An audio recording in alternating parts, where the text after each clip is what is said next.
दिल्ली येथील जंतर मंतर येथे सुरू असलेल्या आंदोलनादरम्यान विद्यार्थ्यांवरील पोलिसी हल्ल्याचा निषेध तसेच विद्यार्थ्यांच्या न्याय मागण्यांना पाठिंबा दर्शविण्यासाठी येथील महाविकास आघाडी व विविध सामाजिक राजकीय संघटनांच्या वतीने काढण्यात आलेल्या तिरंगा रॅलीमध्ये शहरातील विविध क्षेत्रातील नागरिक, विद्यार्थी, युवक, युवती, महिला, विविध संघटनांचे पदाधिकारी मोठ्या संख्येने सहभागी झाले होते. श्री शिवतीर्थ येथून रॅलीचा शुभारंभ झाला. यामध्ये सहभागी नागरिकांनी हातात तिरंगा घेऊन संविधान, लोकशाही आणि विद्यार्थ्यांच्या हक्काच्या समर्थनार्थ जोरदार घोषणाबाजी केली. विद्यार्थ्यांवरील कारवाईबाबत संताप व्यक्त करण्यात आला.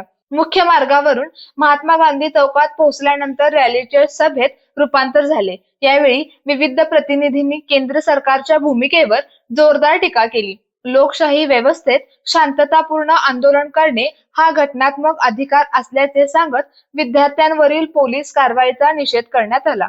शेवटी राष्ट्र सेवा दलाच्या कार्यकर्त्यांनी मेणबत्त्या पेटवून तर महाविकास आघाडीच्या वतीने मोबाईल टॉर्च लावून आत्महत्या केलेल्या विद्यार्थ्यांना भावपूर्ण श्रद्धांजली अर्पण केली. रॅलीत माजी खासदार राजू शेट्टी, मदन कारंडे, संजय कांबळे, राहुल खंजिरे, शशांक बावस्कर, उदयसिंग पाटील, सागर चाळके, सयाजी चव्हाण, रवी गोंदकर, सुनील बारवाडे, भरमा कांबळे, भाऊसाहेब कसबे, संजय चौगुले, शिवाजी पाटील, युवराज शिंगाडे, सॅम आठवले, आनंदा गुरव यांच्यासह विविध पक्ष व संघटनांचे पदाधिकारी, कार्यकर्ते तसेच विद्यार्थी विद्यार्थिनी मोठ्या संख्येने सहभागी झाले होते. संसदेवर मोर्चा काढला.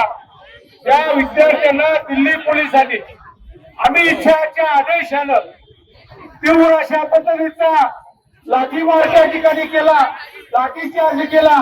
अनेक विद्यार्थ्यांनी त्यामध्ये जखमी झाले, गंभीर जखमी झाले. तरी सुद्धा सरकार बदलपूर त्यांच्याकडे बघायला गेले, त्यांची विचारपूस कोण केली नाही.